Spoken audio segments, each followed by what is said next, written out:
అడగదండి. So అలాగే ఇచ్చే మీ ఉండొచ్చు. ఆస్తి ఉందండి, విజయసాయి రెడ్డి నచ్చింది మీ ఆస్తి, మీ కౌరు పెడేస్తారు అంటున్నా, నీ రేటు కట్టే డబ్బులకే చీప్గా ఈ రేటుకి ఇచ్చే. మీరు నో అన్నారు అనుకోండి, 22A కలెక్టర్ గారికి పోసి 22A పెట్టేస్తున్నారు గవర్నమెంట్ భూమి అని. ఇంక మీరేం చేస్తున్నారు, నాకెందుకు బాధలు అని చెప్పి ఎంతగా తెచ్చుకోండి. అలాగే 43,000 కోట్లు లాగేశారు. మొన్న గాదిరాజ్ ప్యాలెస్ ఉందండి, మొన్న నేనే మాట్లాడాను. అవునండి, మీరు మాట్లాడారు, దాని మీద కూడా క్వశ్చన్ ఉంది నాది. యాక్చువల్గా గాదిరాజ్ ప్యాలెస్ మీద మీరు మాట్లాడారు అంటే ఏంటి, సరే ఆ నేపథ్యం మీరే చెప్తారు కానీ ఆ తర్వాత ప్యాలెస్ యజమాని ఒక ప్రెస్ మీట్ పెట్టి నాకు ఎలాంటి ప్రెషరు రాలేదు, నన్ను ఎవరు ఇలాంటి ప్రపోజల్ నా వరకు తీసుకొని రాలేదు, ఇది రాజకీయంగా వాళ్ళు ఏదో చూసుకోవాలి, నాకు ఎలాంటి ఇది లేదు అని ఆయన ఒక ప్రెస్ మీట్ పెట్టారు. ఆ ప్రెస్ మీట్ ఫోటో చూసారు మీరు? చూసారా? చూసానండి, ఫోటో వచ్చింది. అవునవును. అతను ఎదురుగా ఎవరున్నారండి? కేకే రాజు. ప్రెస్ మీట్లు పోటీ దొంగడు, ప్రెస్ మీట్లో ఫోటోలో రాకుండా ఉండడం బాగున్నాం. అతను అక్కడ ప్రెస్ మీట్ చెప్తుంటే ఎదురుగా ఉండి అతని చేత బలవంతంగా చెప్పించారు. అది ఎదురుగా నుంచున్నాడు. నేను అన్నాను, ఆ ఫోటోలో కట్ చేసిన బాగున్నాను, అతను ఏం మాట్లాడుతాం అన్నీ మాట్లాడించి ఎదురుగా నుంచి మాట్లాడించాడు. అసలు ఏం జరిగింది చెప్పంటారా? 2 నిమిషాలు చెప్పండి సార్. ఆ ప్యాలెస్ అతను 10 years క్రితం కట్టాడండి. చాలా బాగుంటుంది, అద్భుతంగా ఉంటుంది. అవును. పిల్లలు ఏమో సరిగా అందుబాటు లేకపోతే మైసూర్ ప్యాలెస్లో అన్నీ చేసి డిజైన్ చేసి అలా కట్టాడండి. 10 years బ్యాక్ నుంచి ఉంది అది. మొన్న మధ్యన 2-3 వారాల క్రితం మేడం గారు వచ్చారు వైజాగ్. ఏ మేడం గారు అండి? భారతి గారు, ముఖ్యమంత్రి గారు సతీమణి గారు వచ్చి ఊళ్ళో తిరిగే కారు వేసుకొని బీచ్లో వెళ్తే ఆ బిల్డింగ్ దగ్గర ఆపే కారు. బిల్డింగ్ చాలా బాగుంది, నన్ను నచ్చేసింది, బిల్డింగ్ కావాలని అడిగిందట. ఇప్పుడు నచ్చితే ఇచ్చాడు ఏంటి అడిగితే, అప్పుడు మళ్ళీ మరుసటి రోజు కొంతమంది వెళ్ళి పెద్ద ఆయన దగ్గరికి వెళ్ళి, సార్ మేడం గారికి బిల్డింగ్ కావాలంటున్నారు, రేట్ చెప్తే ఇచ్చేస్తామని అడిగారు. అడిగితే నేను ఇవ్వను బాబు, నేను బాగా దగ్గరకు కట్టించుకున్నాను, ఈ వయసులో నేను ఇవ్వలేను ఇలాగే చెప్పాడు. చెప్తే అన్నీ ఆ బిల్డింగ్ ఏమో 22A ఉందని చెప్పి ఇచ్చారు. మీరు ప్రెస్ మీట్లో లాస్ట్లో జాయింట్ కలెక్టర్ మాట్లాడి చూసారా? అక్కడే అర్థం అయిపోతుంది మీకు ప్రెస్ మీట్. అవునండి, అందులో కొంత గవర్నమెంట్ భూమి కలిసిందని ఒక ఇష్యూ ఉంది. ఆయన నా దగ్గరికి వచ్చారు, 22 అప్పుడు ఇచ్చో నోటీస్ ఇవ్వడం కరెక్ట్ అని చెప్పాడు. మరి నిజంగా గవర్నమెంట్ భూమి అయితే మరి ప్రభుత్వం 5 సంవత్సరాలు బట్టి ఏం చేస్తుందండి? మున్సిపల్ కార్పొరేషన్ వాళ్ళు ఎలా పర్మిషన్ ఇచ్చారండి? ఎలా ఇచ్చారు? అంత బిల్డింగ్ కడతామని మున్సిపల్ కార్పొరేషన్ కనపడలేదా? ఎంత పెద్ద నాటకం సార్. కేకే రాజు అక్కడికి ప్రెస్ మీట్లోకి రావాల్సిన అవసరం వచ్చిందండి. ఎందుకు వచ్చాడు ప్రెస్ మీట్లోకి? సార్ ఇప్పుడు మేడం గారు వచ్చారు, ఇట్లా తిరిగారు, చూశారు, ఆవిడకి నచ్చింది అని అడిగారు అని ఏదో చెప్తున్నారు, మీరు చెప్తున్నారు. యాక్చువల్గా మేడం గారు వచ్చారు అంటే, ఒక ముఖ్యమంత్రి గారికి సంబంధించిన వ్యక్తులు వచ్చారు అంటే ఒక మీడియా అటెన్షన్ అని ఉంటుంది కదండి, మీడియాకి తెలుస్తుంది కదండి. సో ఎవరికి తెలియకుండా వచ్చి వెళ్ళిపోయారు అలా కాదు సార్. ఇప్పుడు తిరుగుతున్నారు అంటే అంటే మీడియా గారు సతీమణి, సారీ సీఎం గారు సతీమణి ఫస్ట్ టైం ఇక్కడికి వచ్చారు అంటే ఒక మీడియా అటెన్షన్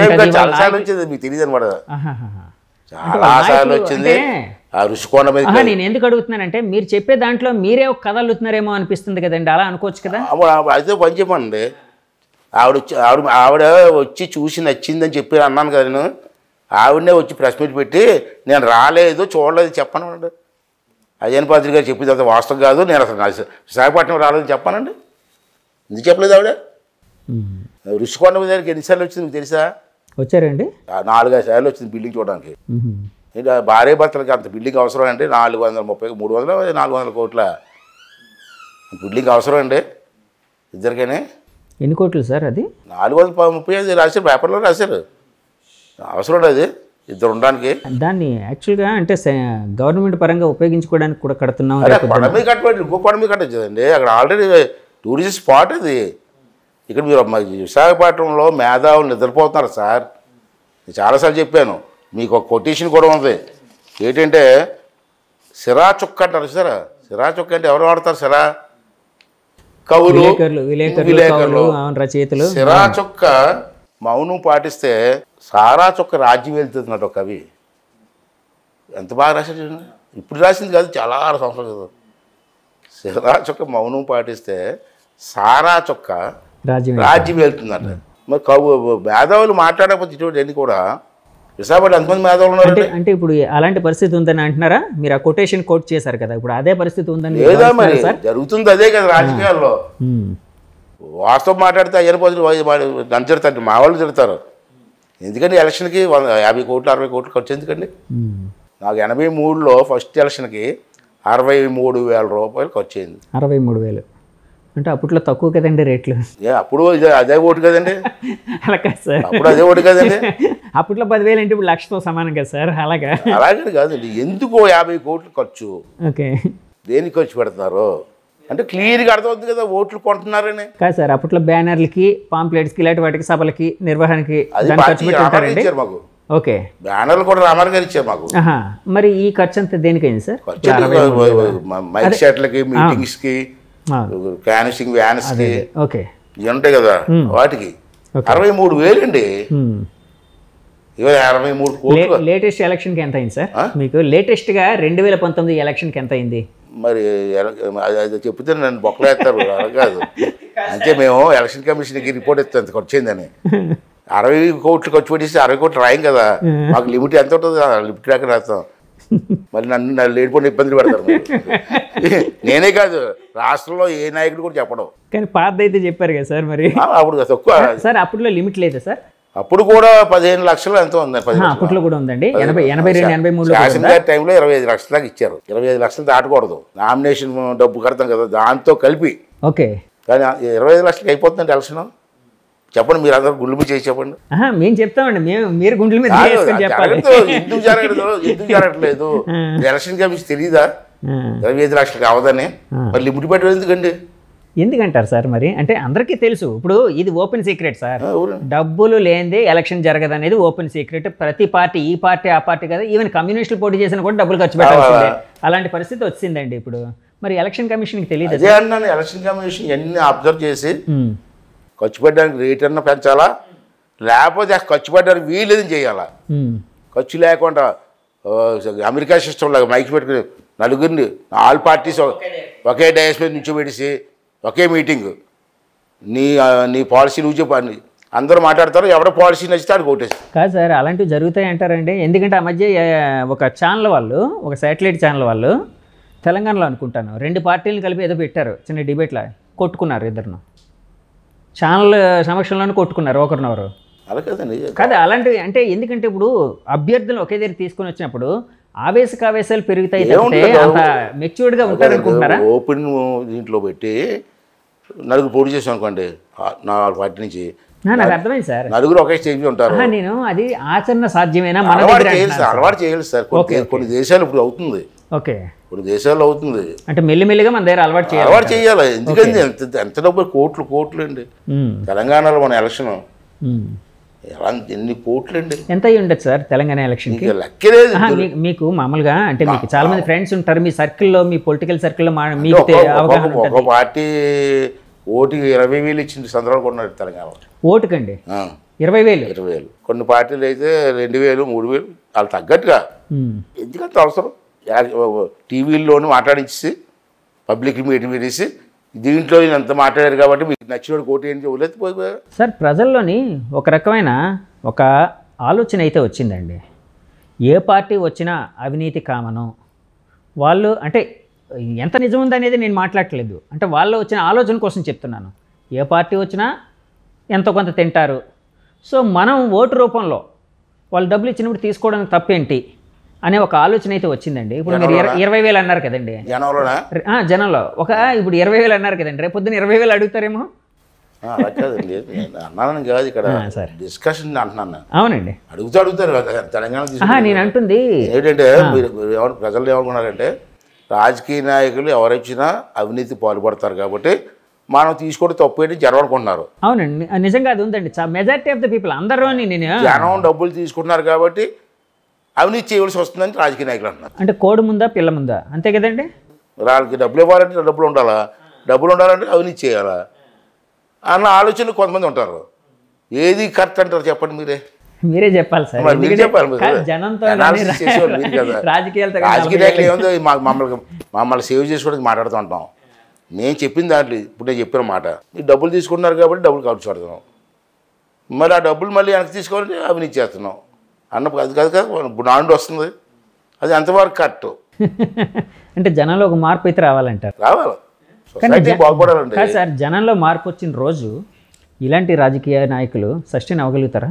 ఎవరండి? అంటే కొంతమంది రాజకీయ నాయకులు ఇప్పుడు ఎందుకంటే జనంలో మార్పు అంటే చాలాసార్లు రాజకీయ నాయకులు ఏం మాట్లాడతారంటే అండి, ఎవరైనా ఈ పార్టీ ఆ పార్టీ అని కాదు, జనంలో మార్పు రావాలి, జనంలో మార్పు రావాలంటారు.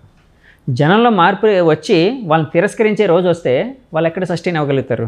అది కాదు, దీనికి ఒక చిన్న ఉదాహరణ చెప్తాను. చెప్పండి సార్. 85లోనూ ఎప్పుడు అనుకుంటాను, ఎన్టీ రామారావు గారు ఒకసారి మేము అంత సరదాగా పెట్టారు, ఇంటికి భోజనం పిలుస్తారు సార్ మాట్లాడుకున్నప్పుడు, ఏంటండి చాలామంది నిజాయితీ పౌరులు పార్టీలోకి వస్తే బాగుంటుంది కాదు అని అడిగితే ఆహ్వానిస్తూ వస్తారని అన్నగారు అన్నాను. మన ఇల్లు అడుగు రిక్వెస్ట్ చేస్తే వస్తారేమో అన్నాను. అప్పుడు కొన్ని పేర్లు రాశారు. ఓకే, ఆ పేర్లు రాసి వెళ్ళి అడిగాం. సొసైటీ అంటే ప్రేమించేవాళ్ళు, సొసైటీ బాగుండాలా, ప్రజలు బాగుండాలా, రాష్ట్రం బాగుండాలని కోరుకున్న వ్యక్తులు ఉన్నారు, లేకపోతే ఇప్పటికీ ఉన్నారు, ఉంటారండి. అవును, నేను ఇద్దరు ముందు కలిశాను. ఎర్రబాజు గారు అంత డబ్బు మా దగ్గర ఎక్కడ ఉంది, మీకు ఖర్చు పెట్టగలమా, ఖర్చు లేకపోతే ఓట్లు వేస్తారా, మాకు ఎందుకంటే ఇవన్నీ మాట్లాడే సందర్భం నాకు తెలుసు. ఆ రోజు అండి అప్పట్లో 85లో అబ్బా ఇప్పటికీ ఉన్నారండి, ఇప్పటికి కూడా సొసైటీ అంటే అప్పట్లోనే ఈ మేధావులు అనే వాళ్ళు ఆ ఆలోచన వచ్చేసింది అంటారు. అది ఎక్కడ పడతామండి మేము ఎక్కడ లేదు సార్, మీకు మంచి పేరు సార్, అందరికి ఆదుకుంటారు సార్, యూనివర్సిటీలు పనులు చేస్తారు, ఏ పనులు చేస్తారు అంటే నిజమే చేస్తాం, ఎలక్షన్లో పోటీ చేయడానికి మా దగ్గర డబ్బు ఎక్కడ ఉంది అని మాట్లాడే సందర్భం నాకు తెలుసు. ఉన్నారు, లేకపోలేదండి. ఎక్కడికి వెళ్ళగలవు? కోట్లు ఎంపీగా 100 కోట్లు ఖర్చు పెడతావా అంటే ఎంపీ 100 కోట్లు ఖర్చు పెట్టి ఎంపీ ఎవడాడు? మామూలుగా ఉన్న వాళ్ళు ఏ ఇండస్ట్రీస్ట్ రావాలా, ఎక్కడి నుంచి హైదరాబాద్ నుంచో విజయవాడ నుంచో వచ్చి పోటీ చేయాలి. ఇక్కడ లోకల్లో ఉన్న 100 కోట్లు ఖర్చు పెట్టారు. సార్ ఈ మధ్య మీరు ఇండస్ట్రియలిస్టుల కోసం చెప్పారు కాబట్టి నాకు ఒక గుర్తొచ్చింది కాబట్టి అడుగుతున్నాను. రాజ్యసభ సభ్యత్వాలు అంటే వైసీపీ వాళ్ళు ఇప్పుడు మళ్ళీ కొత్తగా రాజ్యసభ సభ్యులు వస్తున్నారు కదండి, ఆలీ గారికి ఇలాంటి వాళ్ళందరికీ అంటే మైనారిటీలకి, షెడ్యూల్ కాస్ట్ వాళ్ళకి ఇలాగ అందరికీ ఇస్తున్నాం అంటే వైసీపీ గవర్నమెంట్ అన్నింటికీ అన్ని వర్గాలకి న్యాయం చేస్తూ ఉంటుంది, పేద ప్రజలకు కూడా అంటే వాళ్ళకి అందలం ఎక్కిస్తూ ఉంటుంది, రాజ్యసభకు పంపిస్తూ ఉంటుంది. కానీ చంద్రబాబు నాయుడు గారు ఇండస్ట్రియలిస్టులు మాత్రమే ప్రోత్సహిస్తాడు, ఆయన ఎవరికి ఇచ్చినా కూడా ఏ ఇండస్ట్రియలిస్ట్ వచ్చి ఎంత ఫండ్ ఇస్తేనే వాళ్ళకి రాజ్యసభ సభ్యత్వం ఇస్తారు అని చెప్పి ఒక ఆరోపణ అయితే ఉంది సార్. అంటే అలాంటివి ఏమైనా ఉన్నాయా సార్? సార్ వాళ్ళు రాజకీయ నాయకుల పార్టీల మీద బురద వేస్తుంటారు అవతల పార్టీ వాళ్ళు. కనకమేడలని రవీంద్ర గారు అందరు ఏ డబ్బు ఉందో ఇవ్వడానికి చంద్రబాబు గారికి అడ్వకేట్ కదండి ఆయన, లాయర్. అటువంటి వాళ్ళు కూడా మేము ఇచ్చాం కదా, ఎస్సీలకి ఇచ్చాం, బీసీలకి ఇచ్చాం, చాలామందికి ఇచ్చాం మేము. అసలు రాజ్యసభలో కుల ప్రాతికి మీద సీట్లు ఇచ్చింది చంద్రబాబు నాయుడు గారే. మిగతా పార్టీ వాళ్ళు ఏం చేస్తారంటే రాజ్యసభ సీటు ఓటీసీలకు ఇస్తారు, ఇచ్చి ఇప్పుడు అదాని వాళ్ళకి ఇచ్చినట్టు ఇచ్చి రేపు ఎలక్షన్లో 2-3 జిల్లాలు మీరు చూసుకోమని చెప్తారు వాడు. అంటే 2-3 జిల్లాలకి కావాల్సిన అభ్యర్థులకు కావాల్సిన ఖర్చు అంతా వీళ్ళు చేస్తారు, భరించాలండి. కాంగ్రెస్ పార్టీ కానీ వీళ్ళు కానీ చేసి పనిదే. మీ పార్టీలు ఎప్పుడు చేయలేదంటారా అలాగా? ఉంటే ఉండొచ్చు, సీఎం రమేష్ ఒకళ్ళు 2 వచ్చే పార్టీ ఫండ్ ఇచ్చేవాళ్ళు. ఓకే, నేను కాదన్ను, కానీ రాజ్యసభ సీట్లు చంద్రబాబు నాయుడు ఇచ్చే సీట్లలో ఎస్సీలు బీసీలు కూడా ఉన్న సందర్భాలు కూడా ఉన్నాయి. వాళ్ళే పైసలు ఇచ్చేవాళ్ళు కాదు కదా. కంపేర్ చేస్తే ఆ పార్టీకి ఈ పార్టీకి కంపేర్ చేస్తే అంటే సామాజిక పరంగా అంటే ఒక న్యాయం అనేది మీ పార్టీలోనే ఎక్కువ రికార్డే కదా. అవునండి, అవును, ఏదైనా రికార్డెడే కదా సార్, ఇది రేపటికి రికార్డెడే కదా. ఎన్టీ రామారావు గారి టైంలో ఎంతమంది రాజ్యసభలకు ఇచ్చారు, దాంట్లో ఎవరికి ఇచ్చారు. చంద్రబాబు నాయుడు గారు 2-3 సార్లు గెలిచారు కదా, అప్పుడు రాజ్యసభ ఎవరికి ఇచ్చారు, ఎవరికి ఇచ్చారు రికార్డు చూస్తే తెలిసిపోద్ది. సార్ మీరు ఎంపీగా పోటీ చేశారు, ఎమ్మెల్యేగా చేశారు, ఎమ్మెల్యేగా చేసి మినిస్టర్గా 5 సార్లు మినిస్టర్గా ఉన్నారు. ఎంపీగా పోటీ చేయడానికి అంటే ఎంపీగా ఎలక్ట్ అయిన తర్వాత ఆ పనితీరు లేకపోతే అంటే ఒక పార్లమెంటరీ పార్టీ అధ్యక్షుడిగా అంటే పార్లమెంట్లోకి వెళ్ళి అక్కడ దేశవ్యాప్తంగా ఉండే సమస్యలు మన రాష్ట్ర వ్యాప్తంగా ఉండే మొత్తం సమస్యల్ని రిప్రజెంట్ చేయడం బాగా అనిపించిందా, లేకపోతే ఒక అసెంబ్లీ నియోజకవర్గ పరంగా ఉంటూ అసెంబ్లీ నియోజకవర్గానికి ఉండే సమస్యల్ని రిప్రజెంట్ చేయడం బాగా అనిపించిందా? ఎమ్మెల్యే లైక్ అయిందండి, ఎంపీగా వెళ్ళాను కానీ చంద్రబాబు నాయుడు వెళ్ళమంటే తప్పదంటే వెళ్ళాను కానీ అప్పుడు మంత్రిగా ఉన్నప్పుడు రాజీనామా ఇచ్చి వెళ్ళాను సార్. ఎమ్మెల్యేగా లైక్ అయింది అన్నారు కదండి, ఎమ్మెల్యే అయితే మంత్రి అవ్వచ్చనా? వచ్చేసి మంత్రి కోసం కాదు, పబ్లిక్తో ఇన్వాల్వ్మెంట్ ఉంటుంది రోజు. ఓకే. ఎమ్మెల్యే ఉదయం లేచి పడుకునే వరకు కూడా ఎవరో రావడం మాట్లాడుకోవడం. నాకు ఆ ఊరు ఈ ఊరు ఎంపీకి వెళ్ళి ఆ పార్లమెంట్లో కూర్చొని ఏంటంటే కూర్చొని ఎవడో మనం పట్టించుకునేవాడు ఎవడో మా మాట ఇంటి కూడా ఎవడో. నాకు ఎందుకో చంద్రబాబు చెప్పాను నాకు నేను అడ్జస్ట్ అవ్వలేకపోతున్నాను సార్ అని. ఏమన్నారండి ఆయన చంద్రబాబు గారు? లేదు ఆ రోజు పరిస్థితి వెళ్ళవలసి వచ్చింది. అప్పుడు అనకాపల్లి నుంచే కదా సార్? అనకాపల్లి నుంచి సార్. అందుకనే సార్ ఇప్పుడు మీ అబ్బాయికి కూడా అనకాపల్లి అడుగుతున్నారు. అనకాపల్లి ఏంటంటే మా అబ్బాయి బాగా చదువుకున్నాడండి. అవునండి, విజయ్. శేషన్ గారి దగ్గర 2 సంవత్సరాలు ట్రైనింగ్ అయ్యాడు. టిఎన్ శేషన్ గారి దగ్గర. అంటే టిఎన్ శేషన్ గారు ఎలక్షన్ కమిషన్ చైర్మన్గా అంటే ఇదిగా ఉండేటప్పుడు అప్పట్లో ట్రైనింగ్ ఇన్స్టిట్యూషన్ ఉంది. ఓకే. పొలిటికల్ ట్రైనింగ్ అని ఓన్లీ సంవత్సరానికి 25 మందికి తీసుకుంటాడు. ఓకే. ట్రైనింగ్ ఇస్తాడు. దాంట్లో మా అబ్బాయి సెలెక్ట్ అయ్యాడు. 2 years అతనితో ట్రైనింగ్ అయ్యాడు. తర్వాత పొలిటికల్ సిస్టమ్ అమెరికాలో చదువుకున్నాడు. అది ఇంగ్లీష్ కానీ హిందీ కానీ ఏదైనా అనర్గళంగా మాట మా అబ్బాయి తెలుసండి. లేదు నేను విన్నాను, ఆయన స్పీచెస్ విన్నాను కూడా. రమణాయుడు కొడుకున్నాడా? ఎలా మాట్లాడుతున్నాడు? అవును, రామ్మోహన్ నాయుడు గారు. కాకపోతే ఈక్వల్గా మాట్లాడే కెపాసిటీ ఉంది ఏ సబ్జెక్ట్ అయినా. ఆడ ఎంపీ అంటే బాగా ఇంట్రెస్ట్. ఓకే.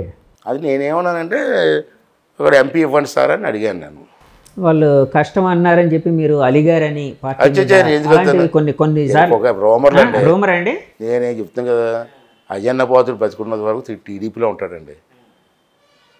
నాకు లైఫ్ ఇచ్చింది అది పార్టీ అండి బాబు. టీడీపీ నుంచి వెళ్ళిపోతారని కాదు, కానీ అధినాయకత్వం మీద చంద్రబాబు గారి మీద కొంత అలక వహించారు అనుకున్నది. ఎవడో మాట్లాడినప్పుడు నేను పార్టీ కోసం మాట్లాడాను కదా. అవునండి, మొన్న. అవునవును. అప్పుడు ఎవరు మాట్లాడారా? గుంటూరు జిల్లాలో చెత్త మీద పన్ను వేసిన చెత్త నాకు కూడా కారణమా ముఖ్యమంత్రిని. సార్ ఆ మాట అనడం ఒక ముఖ్యమంత్రిని అంటే ఈ పార్టీ ఆ పార్టీ అని కాదు, ఒక ముఖ్యమంత్రి అనే పోస్ట్కి ఒక గౌరవం అనేది ఉంటుంది కదా సార్. ఎవరు ఉన్నారు అక్కడ? చంద్రబాబు గారు ఉన్నారా, జగన్ గారు ఉన్నారు, రేపొద్దున ఇంకోరు అవుతారా, పక్కన పెట్టండి సార్. కానీ ఆ పోస్ట్నైనా రెస్పెక్ట్ చేయాలి కదా. ఆ మాట అనడంలో మీరు ఎప్పుడైనా సరే ఆ మాట అన్న తర్వాత చాలా రకరకాల ఆరోపణలు వచ్చాయి, రకరకాల దుమారం జరిగింది. ఎప్పుడైనా ఫీల్ అయ్యారా సార్ ఆ మాట అన్నందుకు? బాధపడ్డా? ఎందుకు అవుతాడండి? నువ్వు నాకు రెస్పెక్ట్ ఇస్తేనే నేను రెస్పెక్ట్ ఇస్తాను, అంతే కదా. నువ్వు ఒరే అంటే నేను ఏమని అంటానంటే నేను పవన్ కళ్యాణ్ గారికి 3 పిల్లలు అంటే వీడికి ఎందుకండి అనొచ్చా? 3 పిల్లలు కార్లు మార్చినాడు, 3 పిల్లలు మారుతున్నాడు కదా ముఖ్యమంత్రి అనొచ్చా? ముఖ్యమంత్రి స్థాయిలో అసలు 3 పిల్లలు నీకేంటి? మీ తాతకి 2 పిల్లలు, మీ నాన్నకి కూడా ఒక పిల్ల ఉంది నాకు తెలుసు, మీ చెల్లికి 2 మొగుళ్ళు. నీ ఇంట్లో పెట్టుకొని అందరూ అంటారు చంద్రబాబు నాయుడు గారు హత్య చేసేసారంటాడు. ఏం చేశారు హత్య? ఎన్టీ రామారావు చంపేశారా? ఏడు తెలిసి నీకు? నువ్వు అప్పుడు ఎక్కడ ఉన్నావు నువ్వు అంటే నువ్వు అనే వచ్చా ముఖ్యమంత్రి హోదాలో నేను అనకూడదా? చెత్త మీద పన్ను వేసిన వాళ్ళు చెత్త నా కొడుకు అంటే బూతుమాట. అది ఏమన్నా నువ్వు చెత్త మీద పన్ను వేసావు కదా, మున్సిపాలిటీ లేదు కదా. చెత్త మీద పన్ను వేసిన వాళ్ళు చెత్త నా కొడుకు అన్నాను, అది బూతుమాట. అది నా కొడుకు అన్నాను. నా కొడుకు అంటే అర్థం ఏంటి? బూతుమాట అన్నాడు. ఇంగ్లీష్లో ట్రాన్స్లేట్ చేద్దాన్ని. కొడుకు నా కొడుకు అంటే మా సన్న అని కదా అర్థం. మా సన్న అంటే నాకు అర్థం ఏంటి? అది బూతుమాట ఎలాగ అవుతుందండి? చాలామంది ప్రత్యర్థులు ఒక మాట అంటూ ఉంటారండి మీకోసం. ఆయన పాత్రుడు గారు ఇలాగా అలవోకగా మాట్లాడుతూ ఉంటారు, తర్వాత దాన్ని భలే సమర్థించుకుంటూ ఉంటారు అని అంటూ ఉంటారు. సమర్థన కాదు అంటే దాన్ని అంటే అది కాదు అని చెప్పి అందరినీ కన్విన్స్ చేస్తూ. ప్రపంచంలో రకరకాల మనుషులు ఉంటారండి. తప్పుని ఒప్పని వాళ్ళు ఉన్నారు, ఒప్పుని తప్పని వాళ్ళు ఉంటారు, సహజం రాజకీయాల్లో. కానీ నేను అన్నది ఏంటంటే ఆ రోజు చెత్త మీద పొన్నేసేది ముఖ్యమంత్రి, చెత్త మీద పొన్నేసి నా కొడక చెత్త నా కొడక అన్నాను. నా కొడక అన్నాడు, అర్థమై బూసిపోదు అన్నాడు. అప్పుడు ఇంగ్లీష్లో ఇంగ్లీష్లో ట్రాన్స్లేట్ చేసుకుంటే అర్థం అవుద్దని చెప్పాను. కేసు ఏదైనా పెట్టారు సార్ మీ మీద? దాని మీద ఏం లేదు సార్. అలాగే మీరు రోజా గారు అంటే ఎక్కువ రోజా గారి మీద కానీ నాకు తెలిసి ఆవిడ మీద ఎక్కువ అటాకింగ్గా మాట్లాడుతూ ఉంటారు. ఎందుకు సార్? ఏమో ఆవిడకి నాకు సంబంధం ఏంటండి బాబు? ఆవిడెవరో నాకు తెలియదు, ఆవిడ మాట్లాడి తీరు. ఓకే. ఏం మాట్లాడుతుందండి ఆవిడ? ప్రతిదానికి చంద్రబాబు నాయుడు గారిని అంటే రకరకాల ఎన్నిసార్లు రికార్డు చేస్తే మానవుడు రకరకాలు మాట్లాడుతుంది. లొకేషన్ ఏమో ఎందుకు పడికాడు అంటుంది. దేనికి పడికాడు ఈ నడలేడు అంటుంది. నువ్వు డ్యాన్స్లు వేస్తే తప్పు లేదు కదా, నన్ను పాదయాత్ర తప్ప. ఏం చేసావు యాజ్ ఏ మినిస్టర్గా? మన టూరిజం స్పాట్స్ మనకి అరకు కానీ, పాడేరు కానీ, లంబసింగ్ కానీ, విశాఖపట్నం కానీ, నువ్వు ఈ 4.5 సంవత్సరాలు యాజ్ ఏ టూరిజం మినిస్టర్గా ఆ రుషికొండ మీద బిల్డింగ్ తప్పించి నువ్వు ఏం చేసావు చెప్పు. కానీ ఒక మహిళగా ఆవిడకి ఇవ్వాల్సిన గౌరవం ఇవ్వాలి కదా సార్. ఇస్తామండి. మీరు సరే అంటే విమర్శలు మహిళగా గౌరవం అంటారు, మగవాడికి గౌరవం వస్తుందండి. మగవాడికి గౌరవం ఇద్దరికి ఇచ్చిపుచ్చుకోవాలి. కానీ అలా కాదు సార్. అంటే నేను అనేది మన సనాతన ధర్మంలో, మన భారతదేశంలో మహిళలకి కొంత ఎక్కువ రెస్పెక్ట్ కానీ లేకపోతే ప్రాధాన్యత కానీ ఒక ఇది ఇస్తూ ఉంటారు. ఇప్పుడు అన్నగారు ఎన్టీఆర్ గారు మహిళలకి బస్సులో సీట్లు అన్నారు, ఏమన్నారు, మహిళల కోసం రకరకాల పథకాలు ప్రవేశపెట్టారన్నారు కదండి. ఆ పార్టీ నుంచి వచ్చారు కదండి మీరు. సో మహిళలను రెస్పెక్ట్ చేయడం అనేది ఇంకా ఎక్కువ ఉంటుంది కదా వేరే వాళ్ళతో పోలిస్తే. సనాతన ధర్మం చెప్పండి అన్నారు కదా, సనాతన ధర్మం ఇప్పుడు అన్నారు కదా.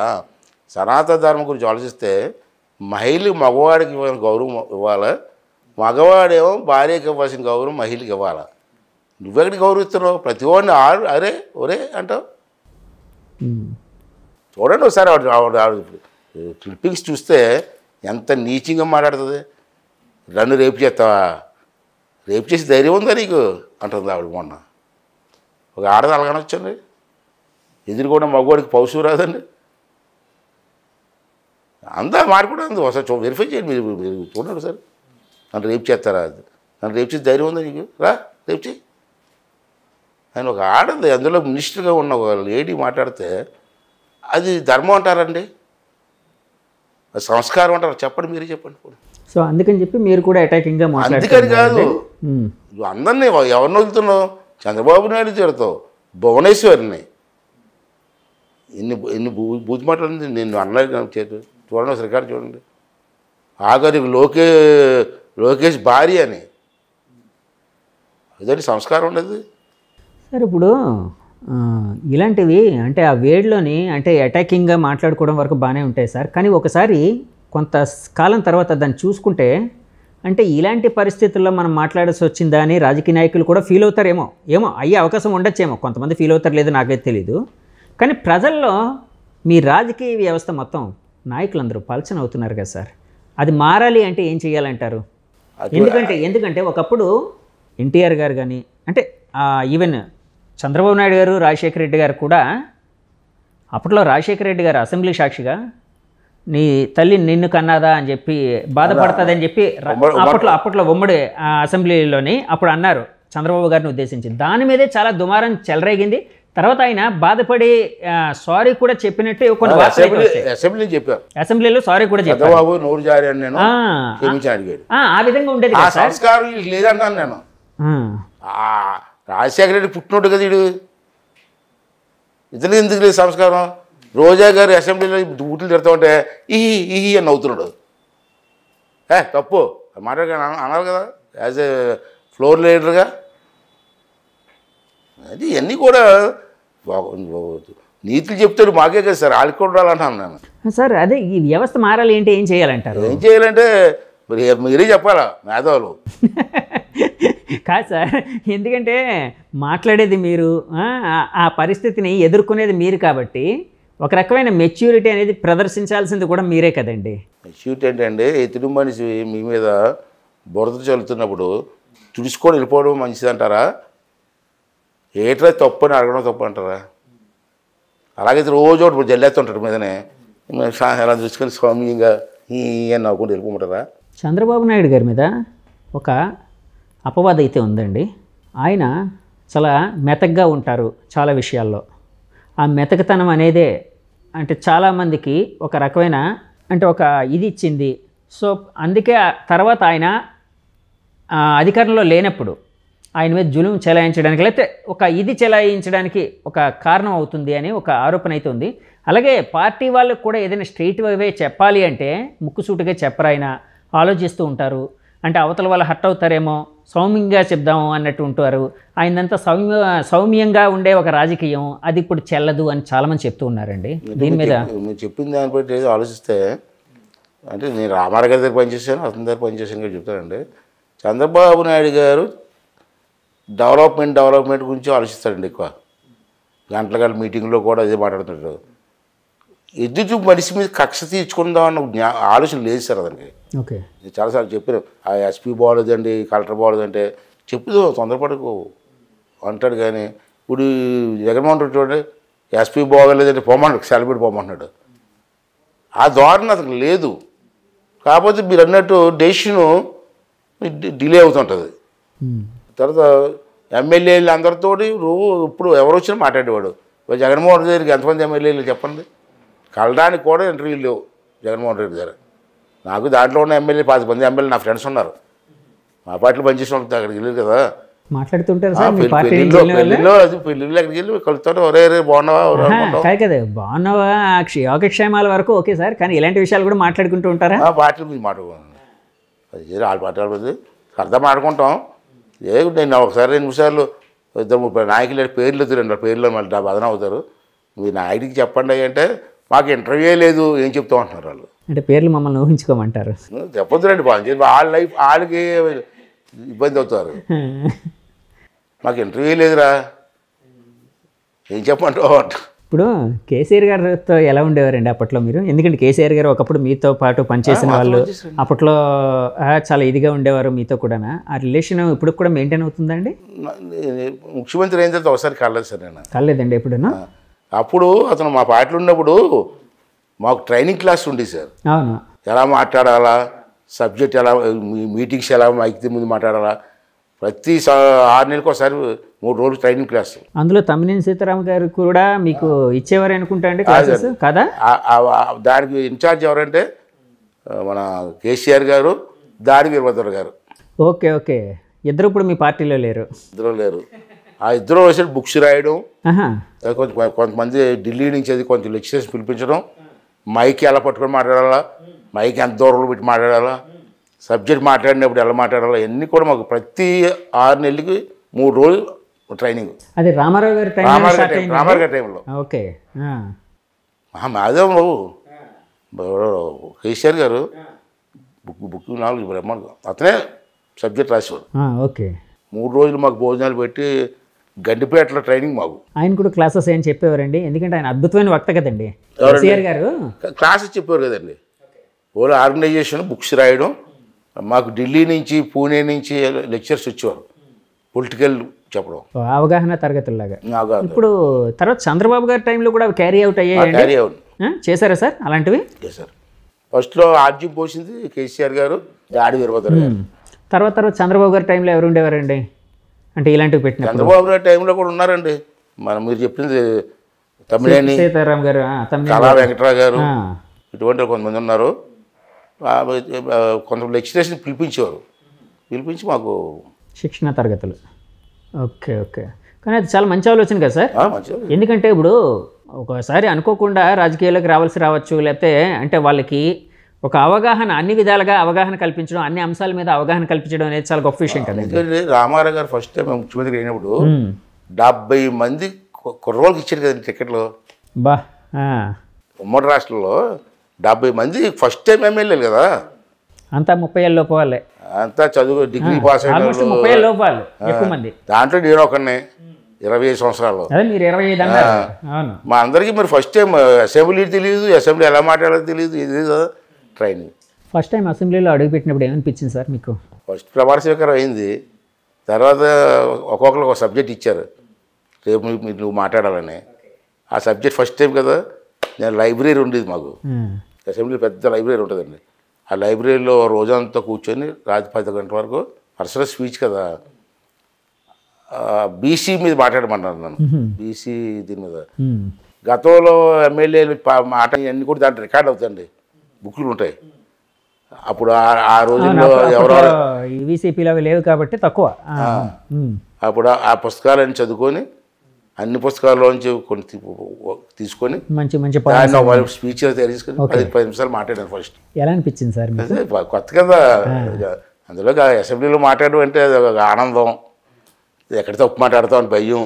మీరు అసెంబ్లీలో అంటే నేను చాలాసార్లు వింటూ ఉంటానండి, ఏ వ్యక్తికైనా ఒక వ్యసనం ఉంటుంది. వ్యసనం అంటే ఫర్ ఎగ్జాంపుల్ క్రికెటర్ ఉన్నాడు అనుకోండి, క్రికెట్ ఆడడం ఒక వ్యసనం ఆయనకి. అంటే ఆ వ్యసనం అంటే అంతగా ప్రేమిస్తాడు ఆ క్రీడని, అంటే తన జీవితంగా.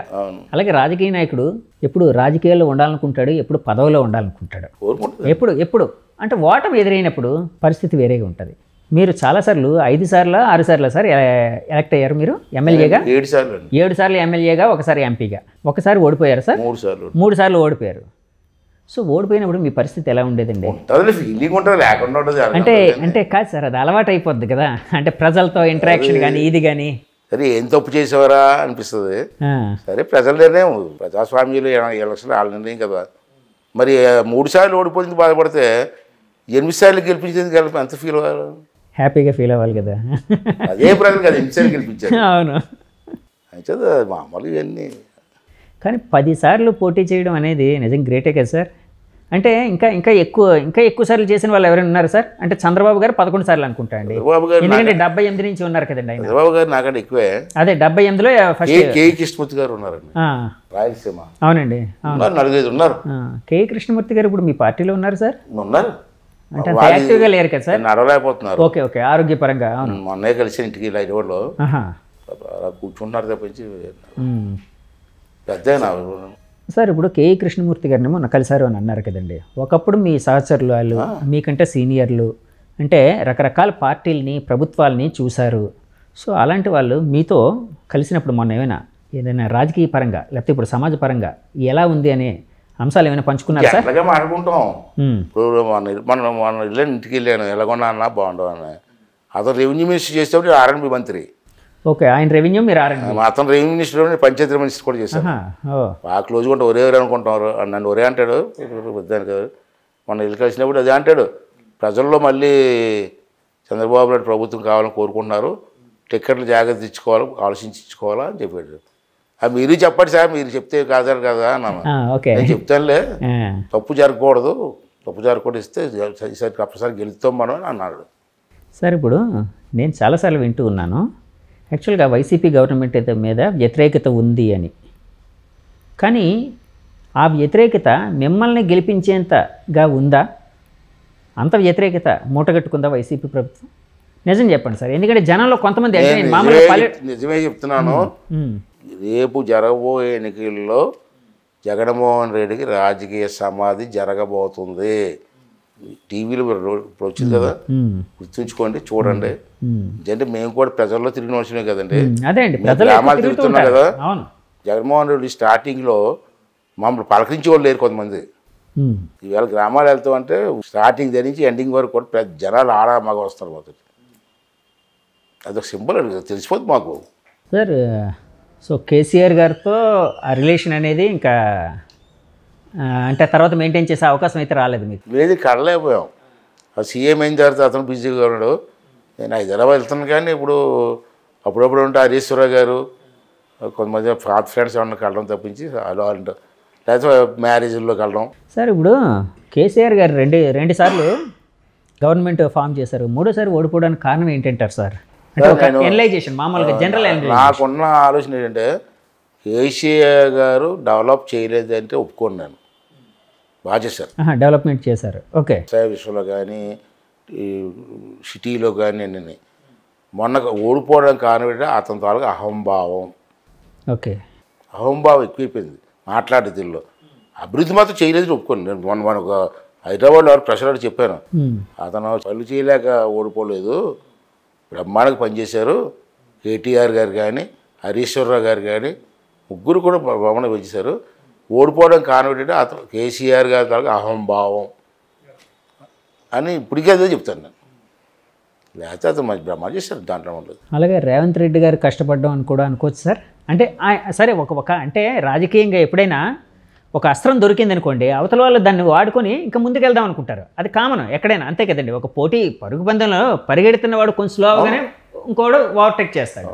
సో ఈ కేసీఆర్ గారి విషయంలో, తెలంగాణ విషయంలోని రేవంత్ రెడ్డి గారు ఎక్కువ కష్టపడడం, లేకపోతే జనాల్లోకి చొచ్చుకొని వెళ్ళడం, లేకపోతే కాంగ్రెస్ గవర్నమెంట్ కొన్ని సూపర్ 6 ఏదో వాళ్ళు కూడా సూపర్ 6 కాదు ఏవో కొన్ని పెట్టారండి, అలాంటివి కూడా ప్రవేశపెట్టడం కూడా ఒక కారణం అయి ఉండొచ్చు. అది ఉండొచ్చండి. ప్రజల్లో ఎలక్షన్కి వెళ్ళామంటే ఒక ఏజెండా ఉండాలి.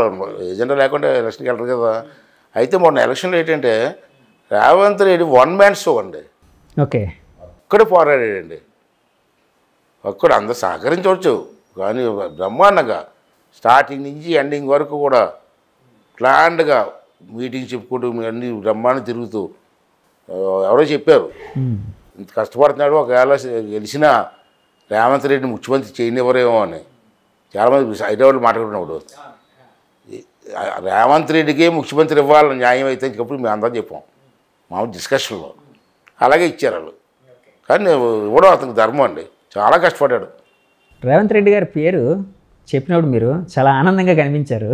అంటే మీ టీడీపీ నుంచి వెళ్ళి అక్కడ ఆ విధంగా ఎదిగారు అన్న ఒక ఇది అయ్యి ఉండొచ్చా సార్?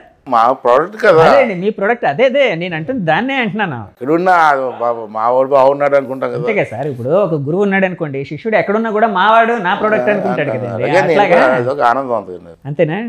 రేవంత్ రెడ్డి గారు ఆయన పార్టీలో ఉండేటప్పుడు మీతో ఎలా ఉండేవారు సార్? అంటే నాకు పెద్ద రిలేషన్షిప్ అంటే అలా ఉంటే వాళ్ళు, అంతేగాని అంత క్లోజ్ కాదు. Okay okay. అంటే బాగున్నా అన్న. చంద్రబాబు గారికి నమ్మిన బంట్లా ఉండేవారు కదండి. బాగా క్లోజ్, బాగా క్లోజ్గా. అప్పుడు ఉమ్మడి రాష్ట్రం. అదే ఉమ్మడి రాష్ట్రం. అవును అవును. అరే చంద్రబాబు గారు కూడా ఆయనకి ఇవ్వాల్సిన దానికంటే కూడా అధిక ప్రాధాన్యత ఇస్తూ మంచి పదవులు కూడా ఇచ్చారని విన్నాను సార్. నిజమేనా సార్? ఇచ్చారు. కేసీఆర్ దగ్గర ఉన్న 20 మంది 25 మంది అంత బాగోలే కదండి. వాళ్ళు వెళ్ళిపోవడానికి కారణం ఎర్రబెల్లి దయాకర్ రావు గారు అంటారు. నిజమేనా సార్?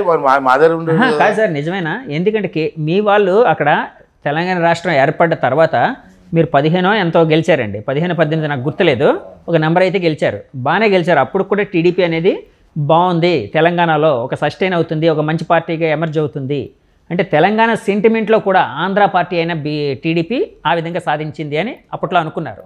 సో అందులో మెజారిటీ ఆఫ్ ద పీపుల్ వెళ్ళిపోవడానికి కారణం ఎర్రబెల్లి దయాకర్ రావు గారు అని చెప్పి రేవంత్ రెడ్డి గారు కూడా చాలాసార్లు అన్నారు. నిజమేనా సార్? ఎలాగుంటాయంటే రాజకీయాల్లో గెలిచే వరకు ఒకలా ఉంటుంది, గెలిచిన తర్వాత పవర్ ఉంటే 4 పనులు చేయొచ్చు కాదని ఒకలా ఉంటుంది. తెలంగాణ ఎప్పుడైతే విడిపోయామో అక్కడ కేసీఆర్ గెలిచాడో అక్కడ గెలిచినప్పుడు దయాకర్ గారు అని ఇటువంటి వాళ్ళు కూడా ఖాళీగా ఉండి ఇలా ఉండే బదులు వాళ్ళతో వెళ్తే అధికార పార్టీలకు వెళ్తే ప్రజలకు 4 పనులు చేయొచ్చు, ప్రాంతాలకు 4 పనులు చేయొచ్చు అని ఆలోచనలతో వెళ్ళుంటారు. వెళ్ళారు, సక్సెస్ అయ్యారు, అతను కూడా ఆదరించాడు. అలా కాదు సార్, మీరు మిమ్మల్ని గెలిపించి మా బాధ్యత మొత్తం అతని మీద ఒక వ్యక్తి మీద పెడితే ఆ వ్యక్తి అలా వదిలేసి వెళ్ళిపోవడం కరెక్ట్ అంటారా? ఎవరు? నిజమేనండి. ఇప్పుడు గెలిచిన తర్వాత 4 పనులు చేయకపోతే జనం తిడతారు. అలాగని చెప్పి అందరూ వెళ్ళిపోవడం మంచిదని నేను ప్రోత్సహించను. మరి నేను ఓడిపోయినా గెలిచినా అదే పార్టీలో ఉన్నాను కదా. అవును, మీరున్నారు. నేను ఓడిపోయిన తర్వాత ఆ పార్టీ మారిపోలేదు కదా. అవును, తత్వాన్ని పెట్టి ఉంటుంది. అంటే అక్కడ పరిస్థితి, లోకల్ పరిస్థితిని పెట్టి. నాకు అంటే మామూలుగా జనరల్గా వింటూ ఉంటాను, ఇందులో నిజమెంతో నాకైతే తెలియదు, మీరే చెప్పాలి. యాక్చువల్గా ఒక బలమైన నాయకుడు ఓడిపోయాడు అనుకోండి, ప్రత్యర్థి పార్టీ నుంచి ఆఫర్ వస్తూ ఉంటుంది, మా దాంట్లోకి వచ్చేయండి, ఓడిపోయారు కదా, మా దాంట్లో పదవి ఇస్తాము, లేకపోతే మిమ్మల్ని గౌరవంగా చూసుకుంటాం, మీకు కావాల్సింది మేము చేస్తాము అని కొన్ని ఆఫర్స్ అనేవి వస్తూ ఉంటాయి చాలామంది నాయకులకి. అలాగే టీడీపీ నాయకులకి వైసీపీ నుంచి కూడా వచ్చాయని చాలాసార్లు వినిపిస్తూ ఉంటుంది, వాళ్ళు చెప్తూ ఉంటారు.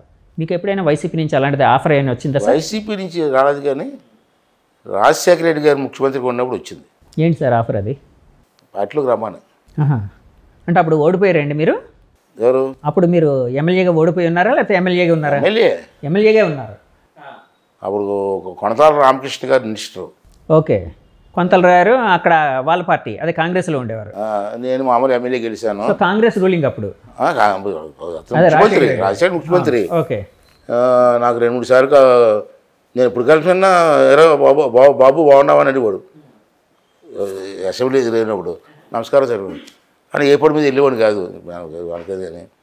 ఒకసారి ఇక్కడ రామానాయుడు స్టూడియో ఉంది కదండి, మన మీద కట్టారు కదా, వైజాగ్ ఆ స్టూడియో శాంక్షన్ చేసింది చంద్రబాబు నాయుడు గారే. కానీ అయ్యింది మటుకు ఆయన కట్టేసిన తర్వాత ఓపెనింగ్కి రాజశేఖర గారు వచ్చారు. అంటే అతని గవర్నమెంట్లో అయింది కదండి, రాజశేఖర రెడ్డి గారు గవర్నమెంట్లో ఓపెనింగ్ అయిందండి. ఓపెనింగ్ అయింది, శాంక్షన్ చంద్రబాబు ఇచ్చారు. ఓకే, అప్పుడు నేను కూడా క్యాబినెట్ మంత్రి. ఓకే, ఇవ్వండి సార్ అంటే ఇచ్చారు, రామానాయుడు కట్టారు. ఓపెనింగ్ టైంకి ఏమో మనం పార్టీ ఓడిపోయింది, మాకు ప్రభుత్వం పోయింది, అతను ఇచ్చారు. రాజశేఖర్ గారు ఓపెనింగ్ వచ్చారు. అప్పుడు రామారెడ్డి గారు నాకు ఫోన్ చేశారు. ఆ రోజు శాంక్షన్ అవ్వడానికి కారణం నువ్వురా, నువ్వు వస్తావు రావని, అంతా కాంగ్రెస్లో ఉంటా, నేను రానన్నాను. నువ్వు వస్తావు రా అంటే వెళ్ళాను.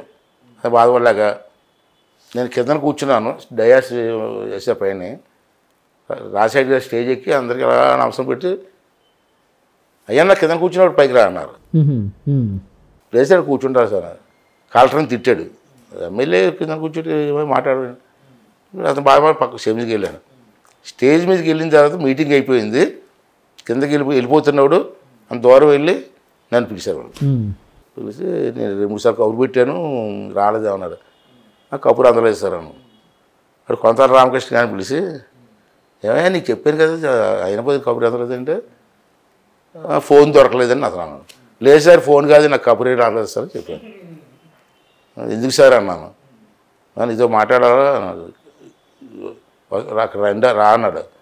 ఇక్కడే చెప్పండి సార్ అంటే పక్క దూరం తీసుకెళ్ళి దూరా పార్టీలోకి 1-to-1 ఇద్దరు ఉండేటప్పుడు రామకృష్ణ దూరంగా ఉన్నారు. అదే అండి, దూరంగా, కొద్దిగా దూరంగా పార్టీలోకి రా. మొన్న డీకే శివకుమార్ గారు చంద్రబాబు గారికి అంతేనండి. అలాగే ఆ సందర్భంలో నీకు మంత్రి ఇస్తాను, పూర్తి జిల్లా బాధ్యతలు నీకు ఇస్తాను అని అన్నారు. అప్పుడు ఉమ్మడి జిల్లా కదా, అప్పుడు విశాఖపట్నం అంతా ఉంటాయి కదా. లేదు సార్ నాకు జీవితం ఇచ్చింది ఎన్టీ రామారావు గారు, నేను బతుకున్నంతకాలం ఆ పార్టీలో ఉంటాను సార్, నన్ను ఇబ్బంది పెట్టకండి సార్. సరే నెక్స్ట్ అని ఎలా కొట్టి పనుంటే రా సరదాగా ఎప్పుడు అన్నారు. పనుంటే వస్తా. అది సందర్భం. ఎప్పుడైనా వెళ్ళారు సార్ ఆయన దగ్గర పని కోసం? అంటే ఏదైనా మా ఫ్రెండ్కి ఆరోగ్యం బాగోపోతే 20 లక్షలు ఖర్చు అవుతుంది. మా ఫ్రెండ్స్ అందరికీ 10 లక్షలు వేసుకున్నాం. ఇంకో 10 లక్షలు తక్కువ వస్తే మా ఫ్రెండ్స్ అన్నారు ముఖ్యమంత్రి నిధి నుంచి అయితే బాగుంది అన్నారు. నేను ఎప్పుడే వెళ్ళలేదురా బాబు అంటే వెళ్ళమన్నారు. అప్పుడు వెళ్ళాడు ఒకసారి. బయట కూర్చుంటే పిఏసీ గొడవపెడితే అండ్ అతనే తిట్టాడు పిఏని, బయట తీసుకురాని. రావడానికి వెళ్ళి చాలా రోజులు వచ్చారు కూర్చున్నాం. చెప్తే అలా చెప్పారు. 10 లక్షలు పోగు చేసాం సరే మేము, 10 లక్షలు తక్కువ వచ్చాను మా ఫ్రెండ్ అంటే, నేను నాకు ఎంతకాలం చెప్పాడు. అవసరం అయితే 10 lakhs అన్న, 10 lakhs శాంక్షన్ ఇచ్చి. సార్ అప్పట్లో రాజశేఖర రెడ్డి గారు అంటే చాలామంది చెప్తూ ఉంటారు, అంటే ఆయన అందరితో అంటే టీడీపీ వాళ్ళతో బాగానే ఉండేవారు, వాళ్ళతో బాగానే ఉండేవారు, ఇట్లా. కానీ ఆ రకమైన సహృద్భావ వాతావరణం ఉండేదా సార్ అప్పట్లోని? చాలా గౌరవం ఇచ్చేవారండి. అంటే చంద్రబాబు నాయుడు గారు కూడా అలాగే అపోజిట్ ఇద్దరు కూర్చొని మాట్లాడుకుంటేవారు. ఎవరెవరు సార్? చంద్రబాబు ఇద్దరు మా ఎమ్మెల్యేతో టీ బ్రేక్ వస్తారు. అవునండి. అందరూ వాళ్ళు ఉంటారు, వాళ్ళు కూర్చుంటారు, ఎమ్మెల్యే ఆల్ పార్టీస్ ఇద్దరు కూర్చొని అలా కూర్చొని టీ తాగుతుంటారు. రాజశేఖర రెడ్డి గారు చంద్రబాబు గారు బాగా క్లోజ్ ఫ్రెండ్స్ ఒకప్పుడు. అవును విన్నాను సార్, చాలాసార్లు విన్నాను. అతను కూడా అలాంటి ఉన్న పిలిచి ఎంత కాదు ఎంతకాలం ఏమంటావు చెప్పు, 10 lakhs సరే ఆ భావం. అలాంటి వాతావరణం ఎందుకు పాడైపోయింది సార్? అంటే ఇప్పుడు ఏదైనా గెలిపోవటంలో శాశ్వతం కాదు సార్. అంటే ఈరోజు గెలిచిన వాడు రేపు ఓడిపోవచ్చు, లేకపోతే రేపు ఓడినవాడు ఎల్లుండి గెలవచ్చు. గురుగారు ఒక విషయం చెప్తాను, 83 నుంచి కదా నాకు ప్రయాణం అయింది. అప్పటికి ఇప్పటికి చూస్తే అసివేస్తుంది నాకు. 83 అంటే 40 ఏళ్ళు అయిపోయింది. 40 ఏళ్ళు. అప్పుడు ఇంకా వాతావరణం బాగుంది. తర్వాత వచ్చిందండి మార్పులన్నీ. ప్రతి ఒక్కరు బయటికి చెప్పకూడదు కానీ కొంతమంది రాజకీయం అంటే తిరిగిన వాళ్ళందరూ కూడా పాలిటిషియన్లోకి రావడం, ఇది ఒక వ్యాపార వ్యవస్థగా మార్చేయడం.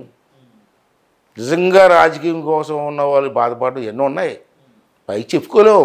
మరి ఇలాంటి వ్యవస్థలో మీరు మనగలుగుతున్నాను, సస్టైన్ అవ్వగలుగుతున్నాను అనుకుంటున్నారా సార్? అనుకుంటున్నానంటే అందుకే ఇప్పుడు మా నరసింహపట్నం నియోజక ప్రజలు నన్ను 40 సంవత్సరాలు పెట్టి నడిపిస్తున్నారు.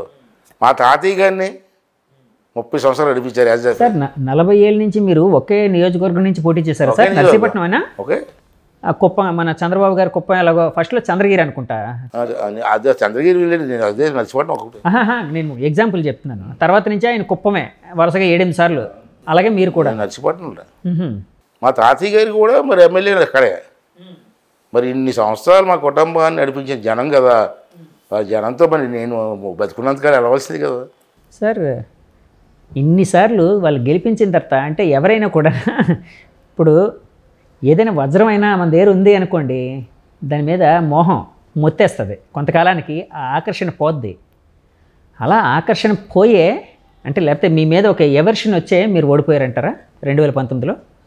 దానికి రీజన్స్ ఉంటాయండి. ఉమ్, ఒకవేళ నా మీద వ్యతిరేకత రావచ్చు, అదొక పాయింట్.